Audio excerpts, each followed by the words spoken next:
Good morning, everyone, and welcome to the European crossover webinar. And we're seeing a relatively quiet session. Actually, since yesterday, the New York session started, and it's been quiet. And this is one of the things we talked about before we even had Powell's speech, is that we thought that the euro would bounce, the dollar would fade, but that don't get overly excited. We had that 13.95, remember, as the stretch area. Don't get overly excited because the dollar would be on the bid, going into the G20. Well, the dollar's still not, it hasn't rebounded that much. I mean, not a whole lot. And the euro's still holding its own, but it hasn't been able to go on and gain. And that's going to weigh. Obviously, we've had pretty big moves here in equities overall, but FX has been, at least as far as the majors, have been relatively quiet, as has gold.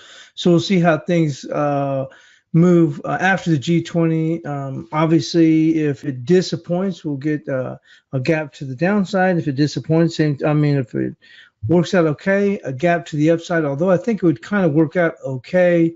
It's in the best interest of Trump for that to work out, but we'll see how that all plays out.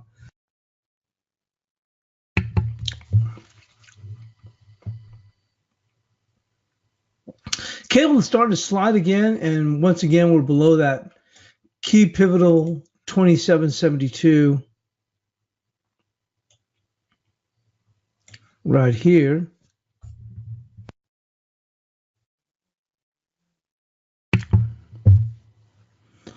And to me, I just think it's probably just going to end up going lower down here, this 2564. It just looks in some ways hopeless. If you look at it, remember we got the close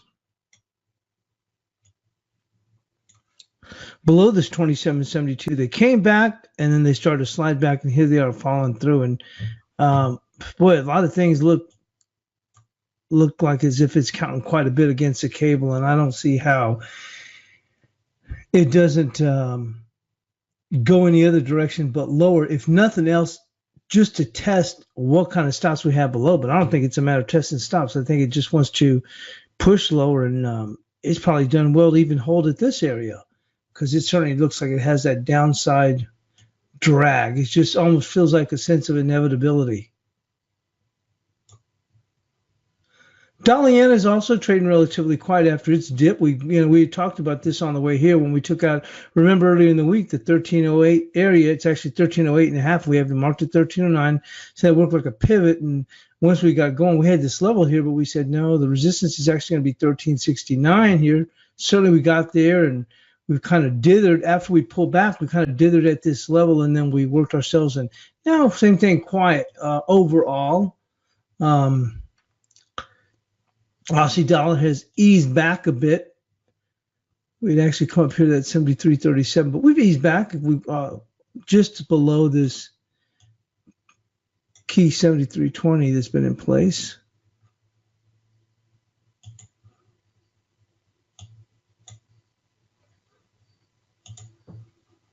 And dollar CAD testing a little bit higher. Let's take a look at that crude oil, which continues to remain weak. We saw a little bit of short covering yesterday, and here we are starting to slide back again. Actually came right into that area there. You see that? Once again, all about those touches, and you can see right there we're just stopped, just turn around and dip right back down. Pretty surprising, like I said, to see that $49 handle.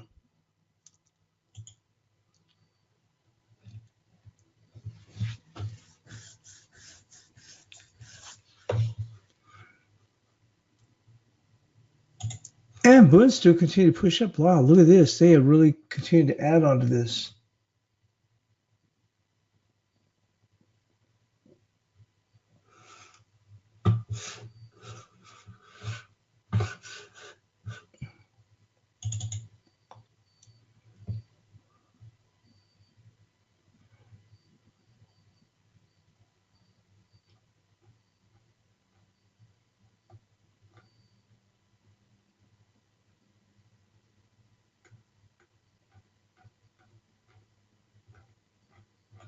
So let's go on and move into the news. I was just looking at some news that just came out just a couple of minutes ago. So we'll get To the news right now, as I said, it's very, very quiet.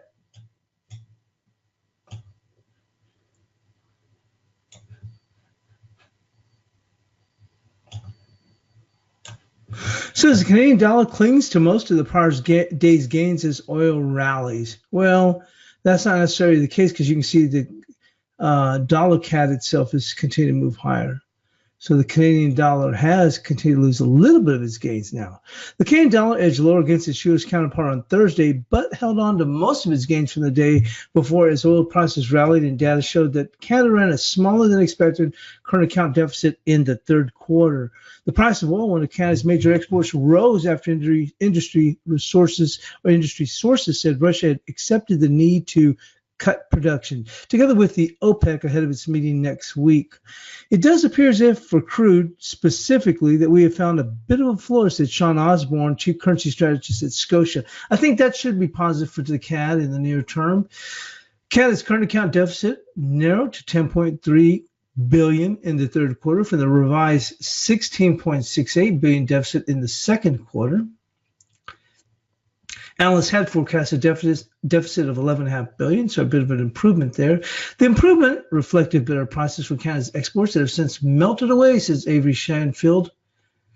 On Wednesday, the loonie hit a 5-month low intraday at 33.60 before rallying on comments from Federal Reserve Chairman Powell that were seen as dovish by some investors. I would expect the Canadian interest rate differentials to narrow in the next few months against the U.S. dollar, which is a bit more supportive of the CAD. Scotia's Osborne said the Bank of Canada hiked interest rates last month for the first time since July 2017 after agreeing among Canada and the United States on a new North American trade pact.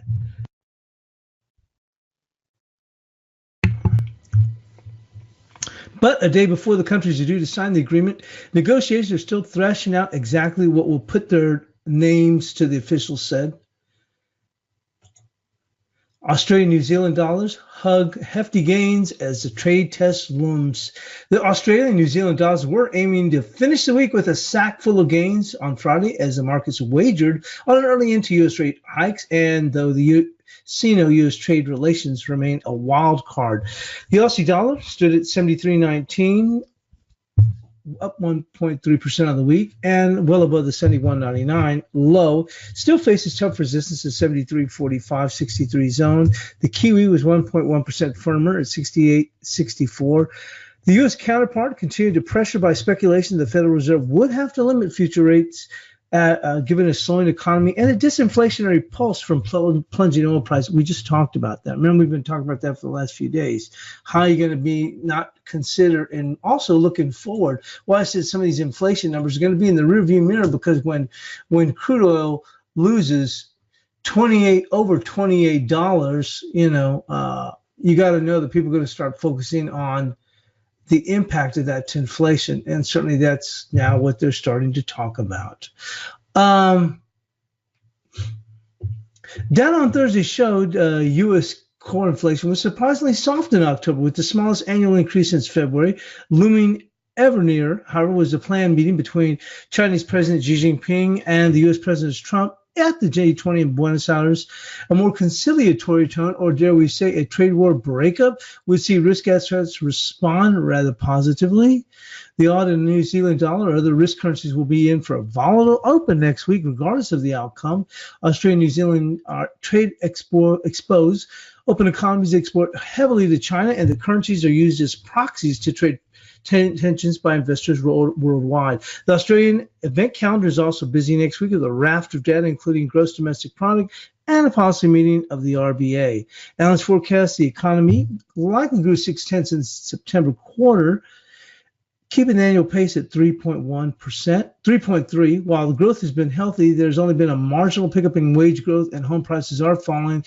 The recent plunge in oil prices also dragged on headline inflation, underlining why the market expects no move on interest rates by the RBA next week and not for months to come. I would certainly agree with that. Sterling set for a third weekly drop on Brexit concerns. Sterling steadied on Friday, but was on track for a third consecutive week of losses as investors moved to sidelines before the British Parliament vote on Brexit next week.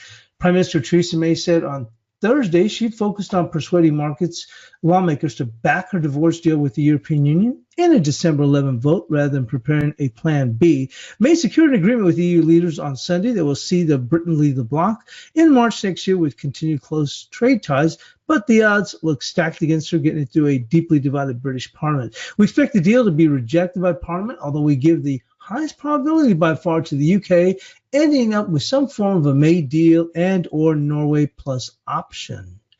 These concerns were reflected in the currency markets, with the British currency down nearly 3% in the last 3 weeks, and derivative markets indicating more hedging activity before the vote. The pound was changing hands at 128 against a broadly firmer dollar. Yeah, it just seems like this has no way to go but lower. The cable, I guess sterling in general per se, but yeah, it just looks like in time it's going to want to, and we're looking at the 2-hour, but in time it's going to want to move down to the 25.5.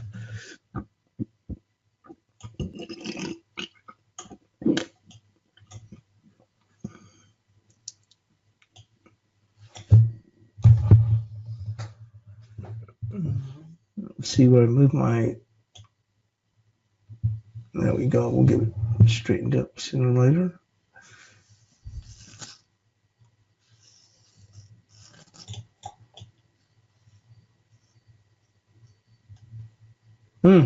Got my data way off on here. Oh, here we go. Now I see it. Sorry about that, folks. So looking at this daily, this is where it looks like it's going to go to.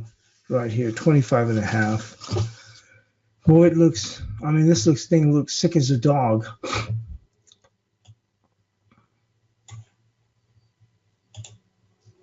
Dollar crawls higher as markets brace for the Trump-Xi meeting. The dollar was a tad firmer on Friday as markets nervously awaited the outcome of talks between the leaders of the world's biggest economies this weekend, which could determine whether trade tensions between them will escalate further. Talks could also set the tone for the outlook for the safe haven U.S. currency, which has gained more than 5% against its rivals this year on concerns of trade tensions. Trump and Xi Jinping are expected to meet at the G20 meeting in Buenos Aires. In early trade, the euro was at 37.80. Talk was that there could be a meeting in Washington at some point in the future on trade, and we think the noise that comes out of the G20 this weekend will be positive enough for that meeting to go ahead, said Adam Cole. And that's what I'm saying. I believe the same thing. It just doesn't make any sense in Trump's own interest to spin out some or spew out some negative comments and things go awry. And markets are likely to take that well in terms of appetite and global expectations. Data on Friday showed growth in China's vast manufacturing sector stalled for the first time in over 2 years in November as new orders piled pressured on Beijing ahead of the Trump-Xi meeting. Trump has said he plans significantly increasing the existing 10% tariffs on China's imports by January next year, which would sharply escalate the trade war between the economic heavyweights and shave nearly a percentage point off global growth in 2019, according to economists. The dollar index was a touch firmer at 96.88, off almost 1 week lows at 96.62 on Thursday after comments from Federal Reserve Chairman Jerome Powell prompted investors to question whether the central bank will be nearing the end of its rate hike cycle. We believe the President Powell has not turned dovish, but simply toning down his hawkish tilt. We expect the Fed hike in December and U.S. economy to keep performing and support hikes in 2019, said Philip Wee. And this came out just a few moments ago. Take a look.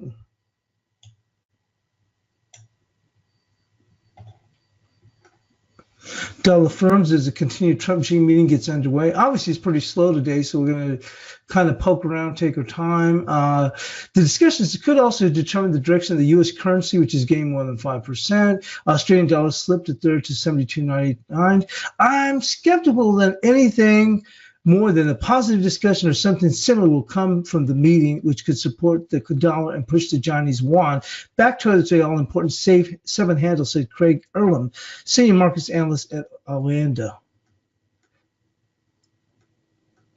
And I thought I'd show this also because it said with month end. The month in, the dollar index was 0.2% firmer, 96.99, off almost from those 1 week lows of 96.62 hit on Thursday. Calling of U.S. expectations in recent weeks leaves the dollar index, which measures the value of the greenback against a basket of major currencies, down 0.13% in November, and set for the biggest weekly monthly fall since July.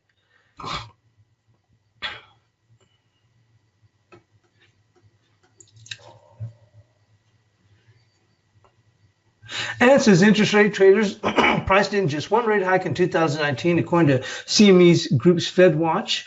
Below the projections, there's no denying that the rhetoric that changed in the recent weeks, but we don't think it's changed quite as much as expected.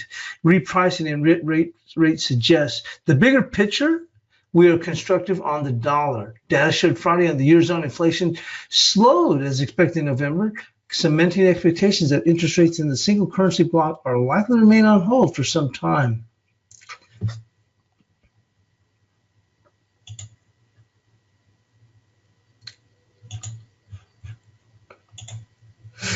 And the Eurozone inflation dips as ECB braces to end the bond buying.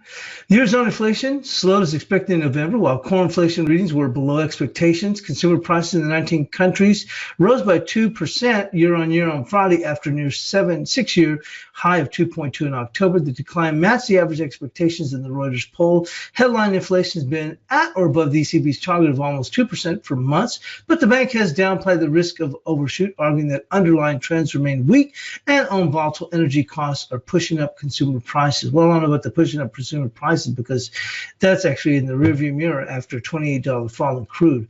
The ECB still plans in its $2.6 trillion bond purchasing scheme next month, arguing that the inflation is now well on its way to the target. And Eurozone economy will continue to expand even with reduced support, but also expects to maintain an oversized balance sheet for years to come and interest rates at record lows at least through the summer to keep monetary policy accommodative for an extended period.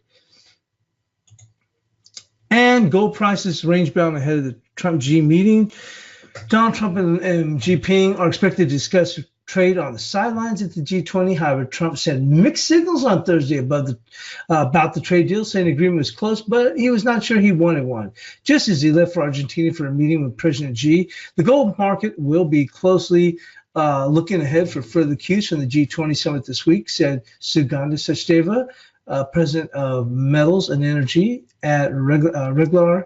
Any positive development will be negative for the dollar index, which has also benefited as a safe haven this year, whatever the tensions that we're seeing escalating. Gold seems to be moving sideways at this point in time. A lot depends on how the dollar will move, said Brian Land. Minutes of the Federal Reserve showed a warning. However, Fed also kept the door open on the central banks might pause its monetary tightening. Gold has held its 100-day moving average at 12.11 and 12.15 to the 50-day moving average. So we are definitely moving into supports at 12.15 and 12.30. With that, we'll go on and get on to the bias chart. And this is probably, this bias chart is going to be more focused towards what we're looking for coming into Sunday evening, which will be pretty big day.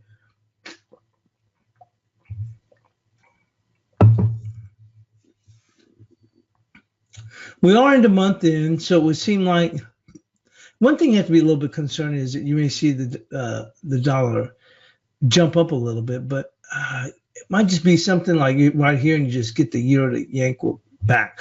I still like this 13.43 here in the euro, okay? Let's take a little bit longer look because this is what we're going to be focusing on because after this you could see a much bigger move. So let's get a gander.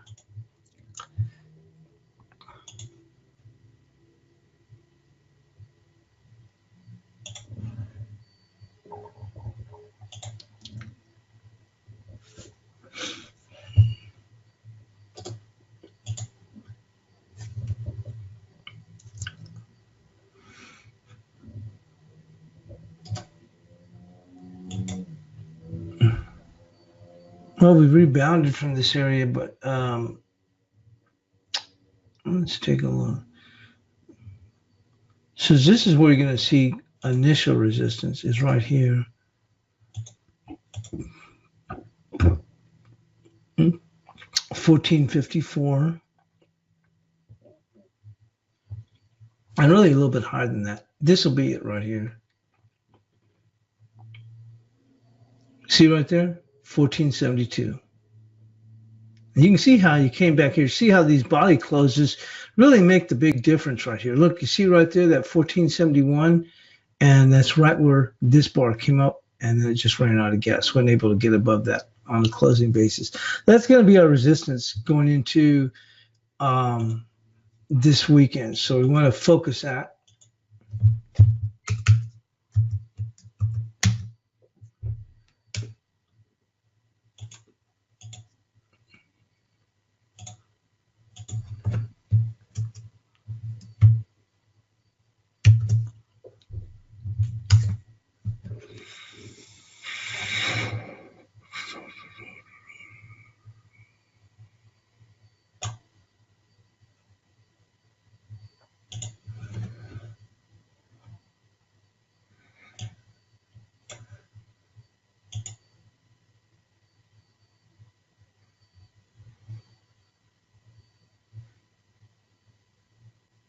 Yeah, there's the 1471 ish right there too.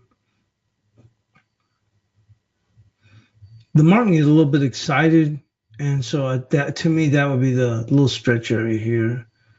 Should be about 100 pips away. This is this 1491 is key, but obviously things from a momentum standpoint. And what I use this really here is, and I keep them, but I usually turn them off. Is really just to keep myself on the right side, because you can see the momentum. You can see right here where the momentum had shifted. So you really only want to play it, from the sell side. Although sometimes I go back both ways, and sometimes to my own detriment. But in the overall view of the momentum, you can see these breaks in momentum, and it really plays out well. You see that? Even when it comes up here, almost kisses it and continues to stay lower. So right now with the euro, you just want to be a buyer. You know what I mean? But of course, right now things are so quiet. I like that 1343. Come back here. You see right there? There's 43.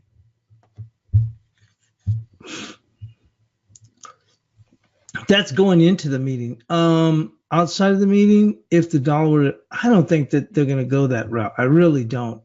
But we have to be ready for Sunday evening. So it'd be 1321. Let's take a look on the daily.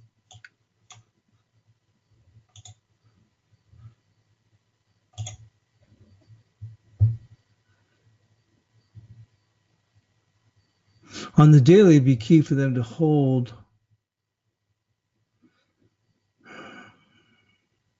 Be key for them to hold 1341 on a daily close.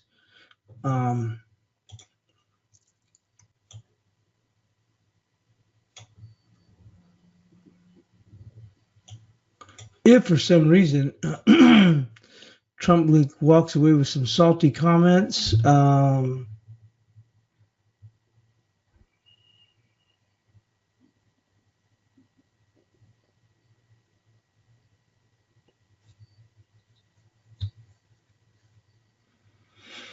I think it'll be right there. 1320. And once again, these are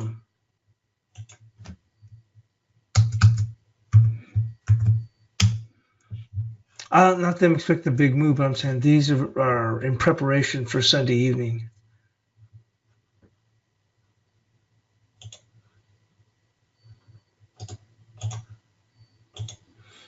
Let's take a look at cable. Boy, this thing's in a world of hurt.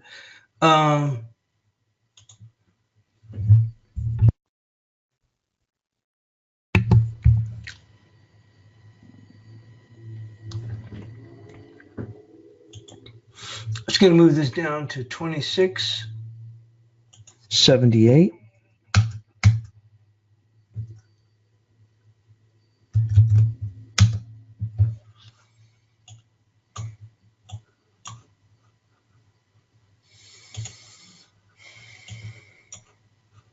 The heck?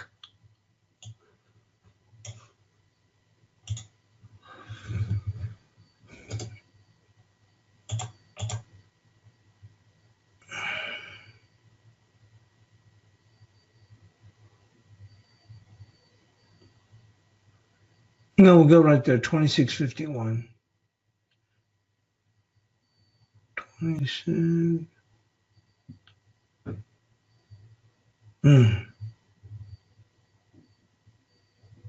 It's 26.28, 26.28 right there. You see that? 26.28. I don't think that's going to happen, but I think it already wants to go lower anyway. There'll be that pause at 26.80-ish, but it's 26.28 where the real support's going to come in at. Regardless of what happens, I think they're probably going to end up eventually wanting to go down there anyway.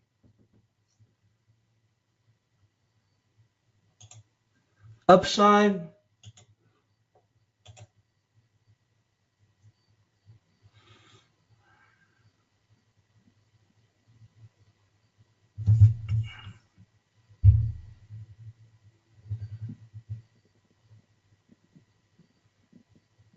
is going to be right there, 28.58, 28.58. And there's some good volume there too.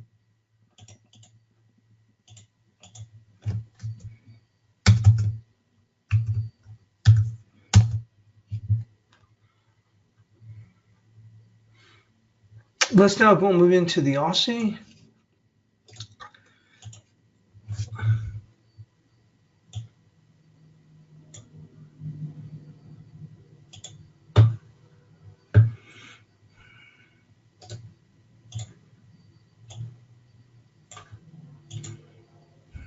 If we don't get a deal, yeah, I think you'll hit a slide.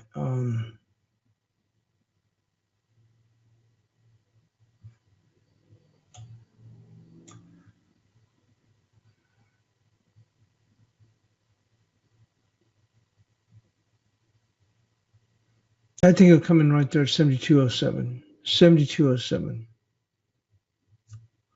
71.86 is the key level. I mean, I think if we would get beyond this, because pretty much everything falls off the tracks. So I'll go with 72.07. I think the market's already prepared if you were to see something like that.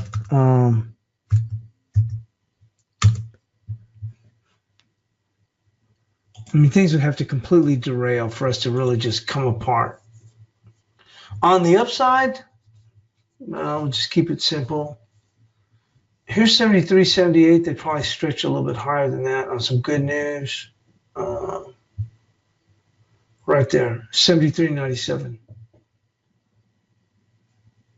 You can see the touches coming across here.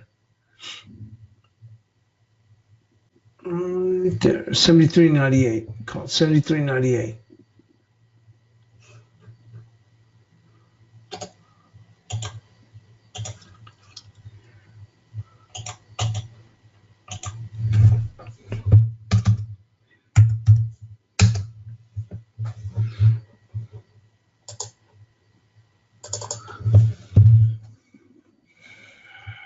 Let's go and move into the Kiwi.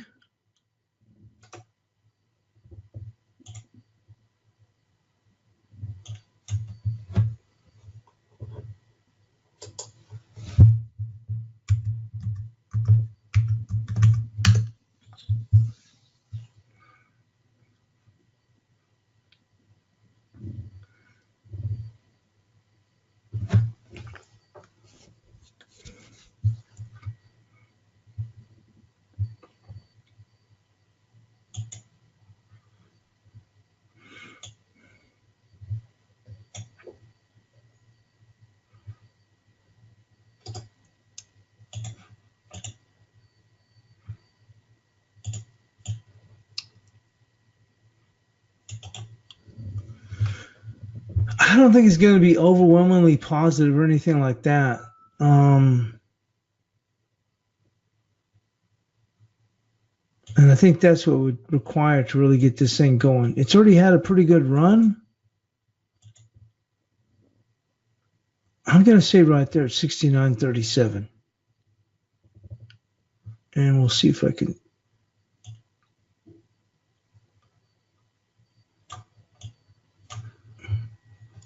See right there? Right there, 69.37.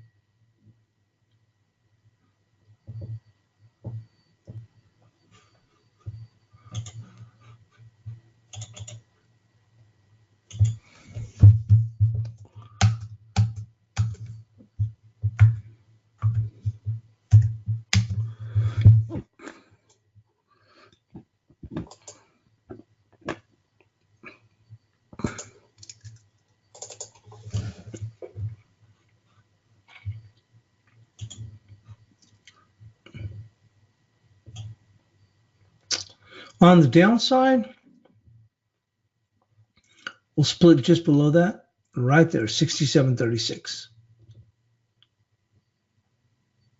Once again, I think the market's somewhat prepared if they were to get some bad news, but I think you can make the case this thing could really fall. Well, it's already come off. I think they'd be looking to step in and pick up dips. The problem is they come down here, they'll probably want to test this a little bit further, but initially, I have to say right there, 67.36.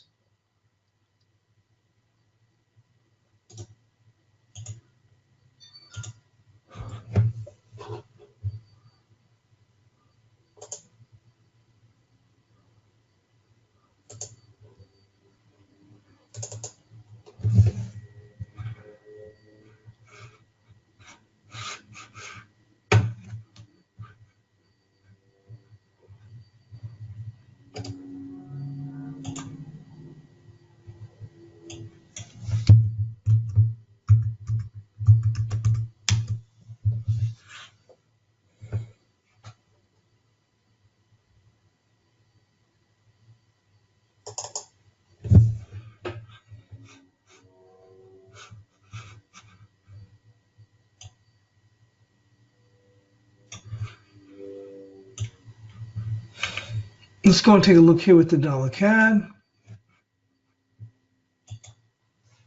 This thing's already had a pretty good run. And now there's already talk that, remember that they said that Russia was open now to going and cutting production, and they have an OPEC meeting next week. Now, not that necessarily be so much into have that much faith into OPEC, but I'll tell you what, when you see it fall from $28 fall from here, you got to think they're going to come out with the gloves on, or taking their gloves off and really ready for bear to come back up in here. I just think you'll see some positive, and I think that not that's going to happen right now, but I think you'll start to see a little bit of short covering come in place, and that will probably help the dollar CAD, which I think is, I mean, the Canadian currency. We already had a pretty good stretch. It looks like they're stretching it for all she's worth.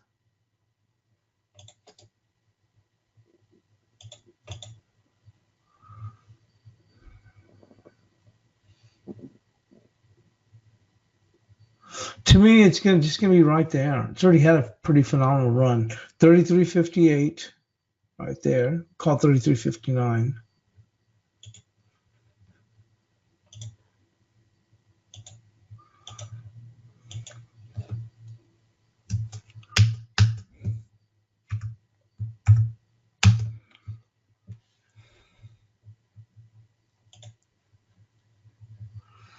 Downside?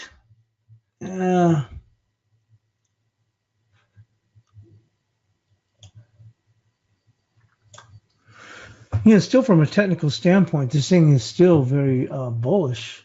There's no doubt about that. Now, it's not like as if crude's going to turn around and rally $5 in your face.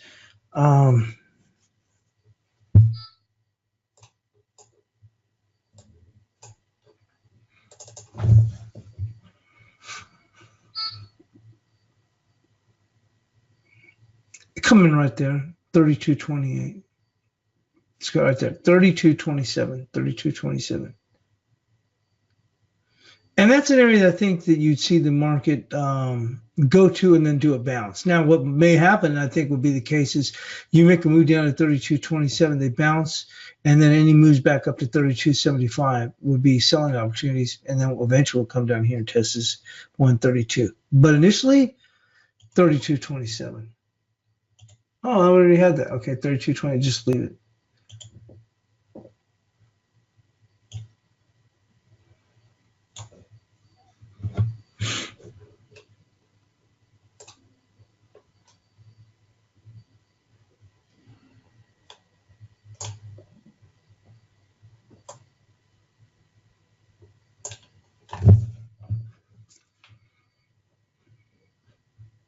Let's go into the dollar Swiss. I told you this thing just marches to own drummer, but you can see here we had 99.87, and that's where they went to. Look, it's no whatever. It's just I'm just going with the technicals and the body touches. And like I said, I probably sound like a broken record, but to me, it's all about the body touches. That's it. That's where these markets go to. They rotate.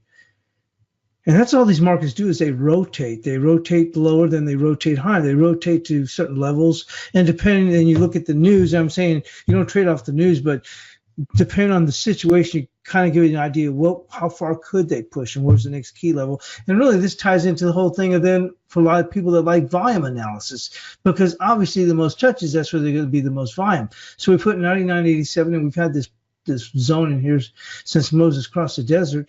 And sure enough, where did they go to? Exactly 99.87. So that's all it is. It's just going by the touches. The market's telling you what those levels are. Resistance.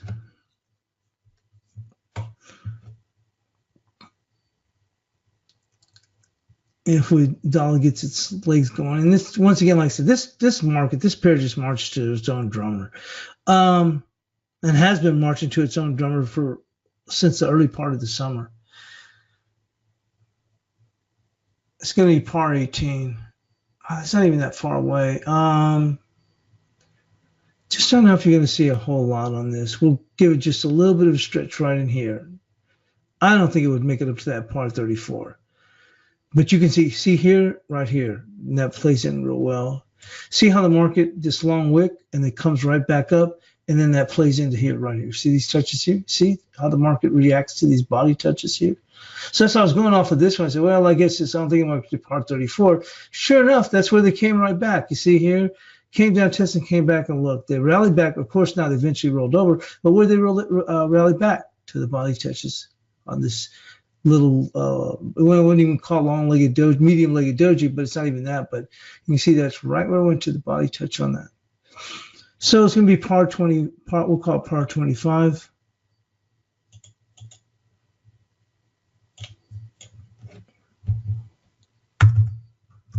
Once again, for those who are coming in late, we're just putting in the ranges for Sunday night because you can see right now these markets are about as dead as a graveyard on Halloween night. So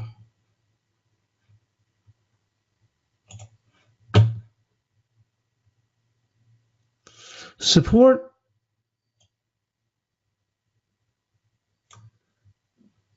keeping it simple, 98.96.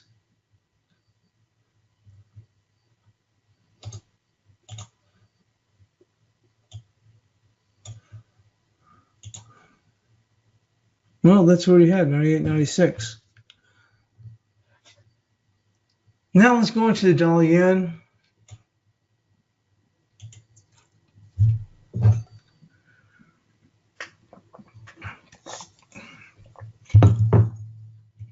Well, to me, this is going to be huge, not in the level of itself, but maintaining this level. So if we pop up, this would be key if on a 2-hour close, we can maintain. Look at this. You can see all the touches here. You can see how important. You see that? See right here, we make this move and we congregate. What are we going to do? I don't know. What do you want to do? I don't know. What do you want to do? Okay, we'll move higher. You see what I'm saying? And when they come back down, where do they come back to support?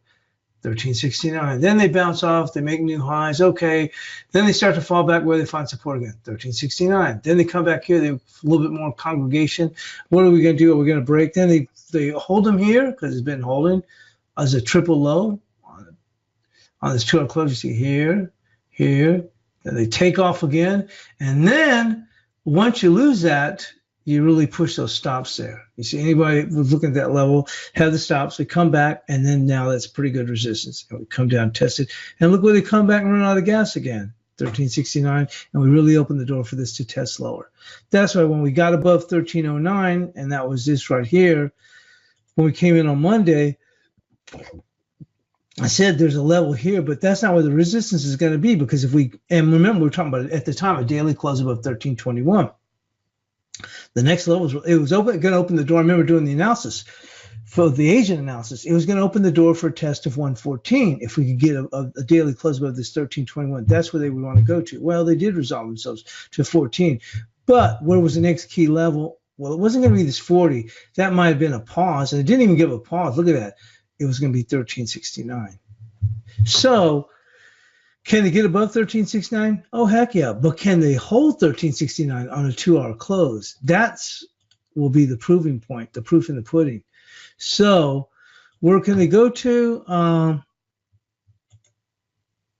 don't have a lot of faith in it. I think you see these touches coming across, which is basically volume, 1388 on a stretch, I think. Not necessarily a stretch, but I think that that's what we 1388. We'll call it 1389.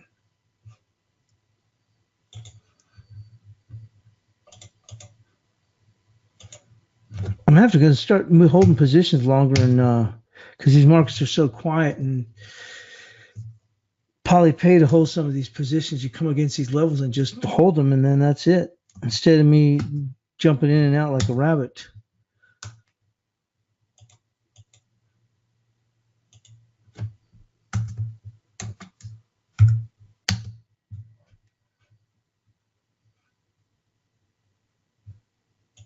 On the downside, well, it's 1293. You can see that. Look at that. Once again, the congregation, we hold. Where do they come back? Look at that. They rally them all the way up to almost here to 1382, almost to one, close not that far from 414. And where do they come back support? 1293. Now, we had this 1293 well before this 1293. I really haven't even adjusted these other than I think the 1340, 1369. All these have pretty much stayed the same. So this 1293 is from way back when. Oh, from back down here. Look at that. But you can see how the market, they just rotate from zone or level to level. So this 1293, which comes all the way back from, well, not that long ago, actually back in October. Early October, that is. That's where they're going to want to go to. That would be the area they'd want to go in and test. Oh, there you go, 1293.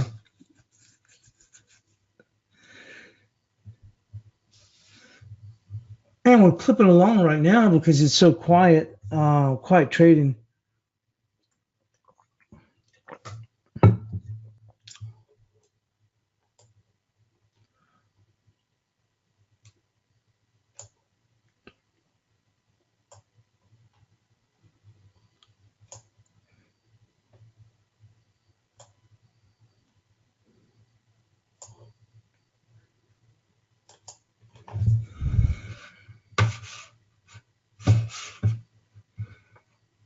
So let's take a look at what's down with the dollar index. Now, we talked about this going into Jerome Powell's speech. This is the daily, and it was going to be so important, and they did get above 97.14. Remember, 97.31 was a level on the 2-hour chart, with 97.33 being the 78% of the recent run. So they were able to go and get above this, and certainly the technicals, hey, all look positive. But remember, the key thing we said after the Powell speech, hey, are you going to be able to maintain 97.14 on a daily close? If we had, wow, that'd really be something else. But they did slip, which opened the door for them to test lower. But like we said, coming ahead of the Powell speeches, I thought the dollar would give, although I've been wrong so many times with that nincompoop Powell.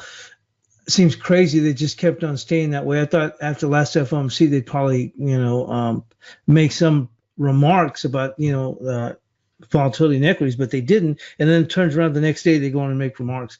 But the thing was, as I said, I thought that they would pare back, but as we said, don't get overly excited because we had the G20. So you'll see a run up. And why we mentioned on the euro, the stretch would be right around 13.95. So I think once we get past this G20, and I don't see why it would come out negative. It just doesn't seem like it's in Trump's best interest to do something like that, although he's the wild card. But I don't think he would give in either. So it'll probably be one of these things where we dip, then we kind of come back a little bit, and then we gently just start working a little bit lower. So the key level really is 97.14 on this daily. On the low, that's not even that far, 96.19, but that'd be key. If you get back below 96.19, that'd be key for them to hold that or open the door for a much slower test. So going back here, there's that 97.31 we talked about.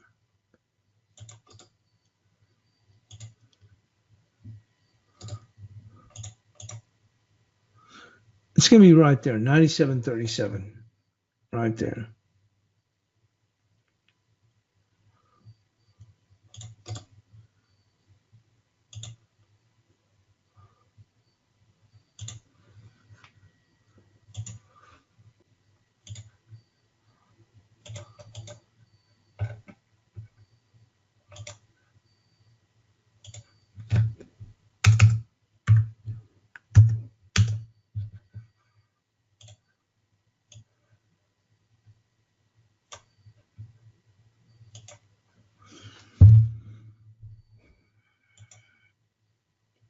Support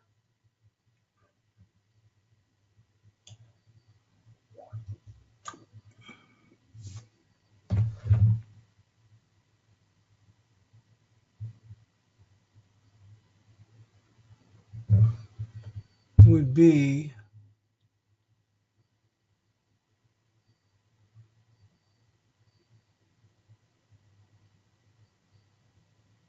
right there, 96.08, 96.08.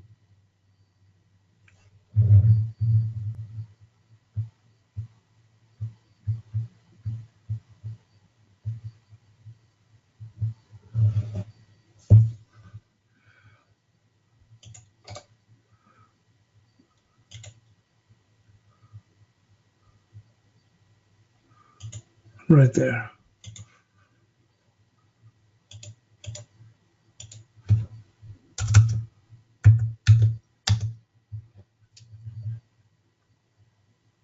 And let's go move into the gold market.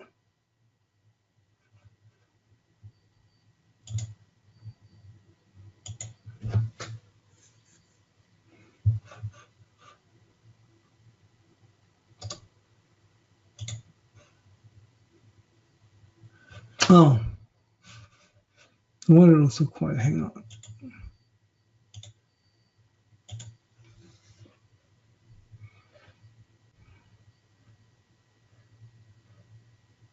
If things were to work out,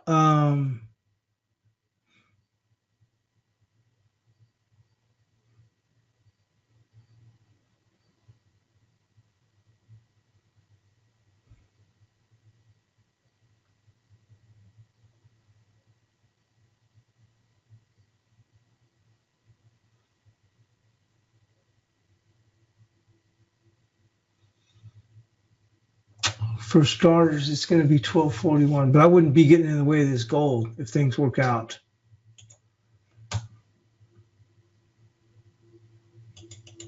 And we've moved to the 12. We've moved to the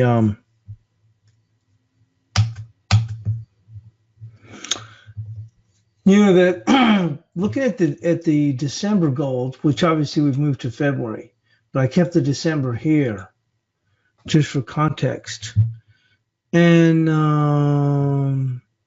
there's 12.38, and remember that the February was trading like at a $6 premium, so it puts us right at 44.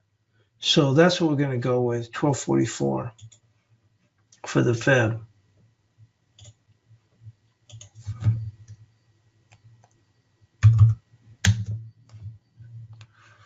Support things get a little bit, remember we had 1212 on the December. There's that 1212.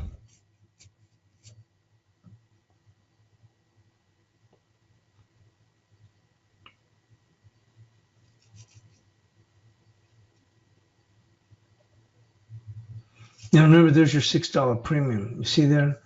So that equates to the 1218. And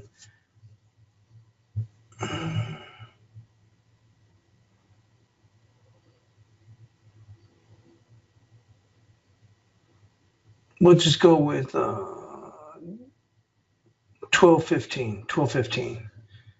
I don't think that's going to be the case, but it'll be 1215.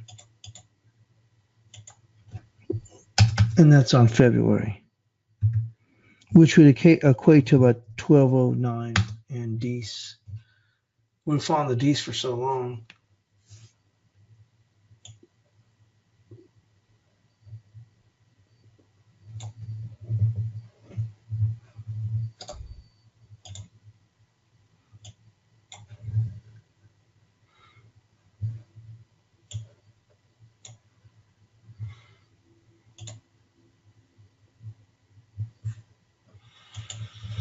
Well, we had 4024. We had that one here, but we were looking. I thought it might dip a little bit lower, which it did, but we've come back. And I guess they're factoring in also in case things go awry, which they could. Doesn't seem likely, but if they did, 41. Let's. I don't think they would, but it's going to be right there. 4107. On the 30-year bonds.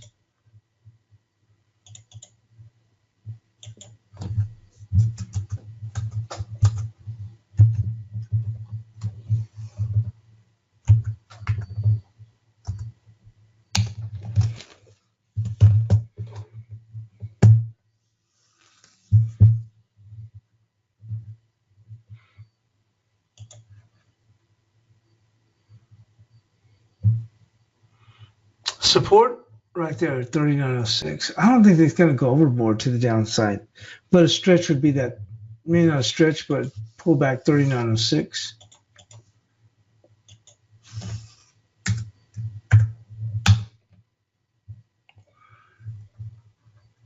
Looking at the bunds, boy, this has already had a pretty good run. And I would have thought we probably would have paused right there.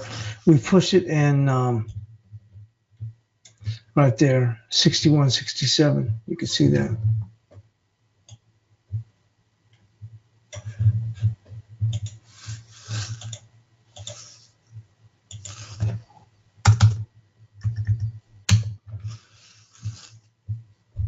Support. 6104. Right there. Going to keep that.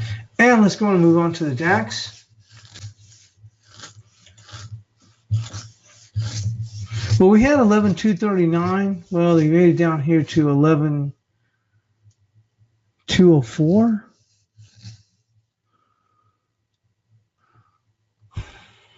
If things go awry, as I said, it's going to be 11,137.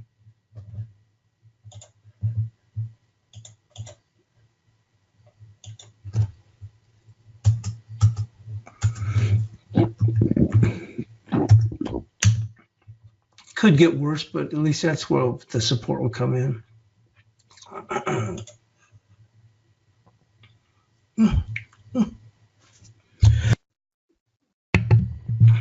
And resistance right there, 11,358.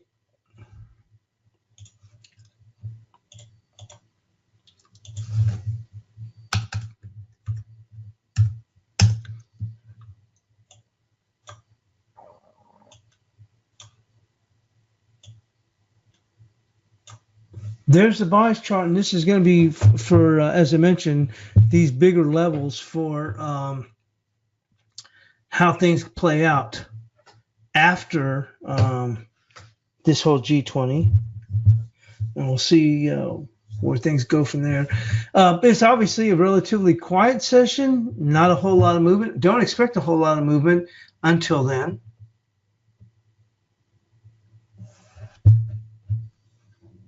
And thanks for joining us here on the European crossover webinar. And certainly Sunday evening is going to be one heck of an